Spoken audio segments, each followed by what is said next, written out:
السلام عليكم، ازيكم؟ عاملين ايه؟ يا رب تكونوا بخير. هنبدأ مع بعض النهاردة وصفة حلوة، بس قبل ما ابدأها عايزة بس اقول كلمتين للمتابعين.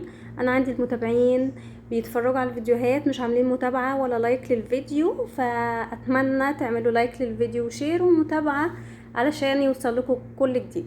اول حاجة نعمل وصفتنا مع بعض. هنعمل النهاردة، بما ان معظم الاولاد بيغلبونا في موضوع اكل اللحمة ده، فهنعملها النهاردة بطريقة حلوة بسيطة موفرة جدا. يعني كمية تقولي نص كيلو مثلا او حاجة هتكفي لخمس افراد بكم تكاية كده هنعملها. فاولا هتدي طعم كويس، وفي نفس الوقت هتتاكل وهتبقى موفرة.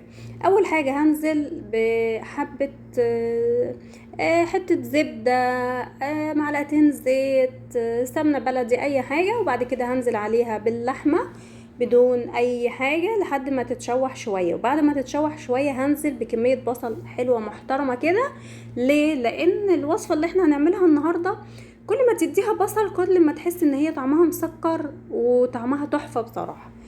فهنزل بعد ما شوحت اللحمة بتاعتي هنزل بحبة بصل كده حلوين محترمين واقلبهم كويس لحد ما البصل يبدأ يدوب شوية. وبعد كده هبدأ هنزل بالبهارات بتاعتي. البهارات بتاعتي زي ما انتوا عايزين، زي ما انتوا عارفين انا لازم احط قرفة وجنزبيل مع اللحوم بصراحة، واحط كمان السبع بهارات وفلفل اسمر.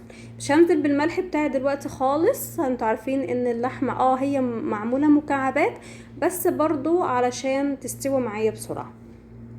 زي ما انتم شايفين انا بقلب اللحمه بتاعتي كويس مع البصل، كل شويه اقلبها مش هسيبها خالص. وبعد كده هنشوف هنكمل ايه. الوصفه بتاعتي النهارده دي، انا زي ما انتم شايفين الميه انا ما استخدمتش اي ميه، انا ما حطيتش اي سوائل خالص. الوصفه بتاعتي ممكن احط سوائل في الاخر خالص، بس وهقول لكم احط ليه.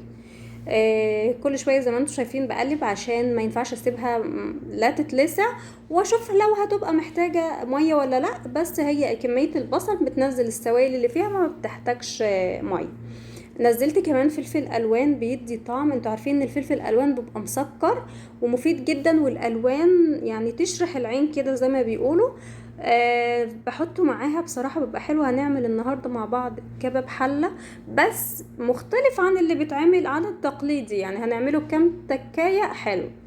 زي ما انتم شايفين انا نزلت اللحمه وبهاراتي والفلفل الالوان، وهقلب زي ما انتم شايفين. زي ما قلنا مش هسيبها لما انزل ميه حاجه بسيطه. ليه؟ لان انا عندي في الاخر كده محبش الصوص بتاعها ينشف قوي، لان الصوص بتاع كباب الحله ده بيبقى روعه بصراحه.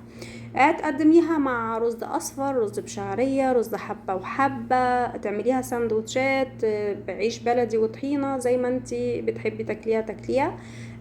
انا هعملها مع رز بشعريه، بصراحه كان طعمها روعه، جربوها. واهو برضو زي ما قلنا تغيير عشان ولادنا الحلوين. نزلت بالشعريه بتاعتي وحمرتها على الدرجه اللي انتي بتحبيها في التحمير، وهقلبها شويه بعد ما انزل الرز عليه. بعد ما الشعريه بتاعتي تتحمر هنزل الرز واقلبه كويس لحد ما يتغلف بالماده الدهنيه. بما ان ما عنديش شوربه فهنزل بحبه ملح. ودي بهارات، طبعا انتوا عارفين البهارات واخده كل حاجه، حبهان، ورق لورا، مستكه كده، لان انا ما عنديش شوربه. طبعا اي رز يا جماعه بيتغسل بيتعمل بسمتي، رز بشعريه، اي حاجه لازم الميه بتاعته تنزل سخنه ما تنزلش بارده. زي ما قلنا قدمناه مع رز بشعريه. ادي الكباب الحله شكله تحفه. الصوص بقى انا قلت لكم انا هزود ميه لحاجه معينه، بس ان انا بقى محتاجه الصوص بتاعه عشان يتاكل مع تغمسيه او اي حاجه يعني. قلت ازود القيمه كمان بقى وكده، ونعتبره يعني مثلا طبق فيه كل حاجه. حطيت مكعبات بطاطس، ممكن برضو تحطي حبه بسله حبه جزر زي ما انت عايزه، يبقى انت اخدتي الخضار واخدتي اللحوم واخدتي النشويات في الرز، يعتبر طبق متكامل. في الاخر حطيت شويه ميه عشان انا قلت لكم احنا عايزين الصوص بتاعه. طبعا الرز استوى معايا، والرز مفلفل. الرز المصري كوبايه رز مع كوبايه ميه. طبعا عارفه كلكم شاطرين وكده، بس في ناس مبتدئه بتبقى عايزه التفاصيل في الفيديو. في نهايه الفيديو بتاعي اقول ما تنسونيش في لايك كتير وشير كتير ومتابعة علشان يستفاد اكبر عدد ممكن من فيديوهاتي. وان شاء الله ان شاء الله اكون اقدر افيدكم واسعدكم، وكل ما جديد ومميز معايا شيف نجوى الحوت. السلام عليكم ورحمة الله وبركاته.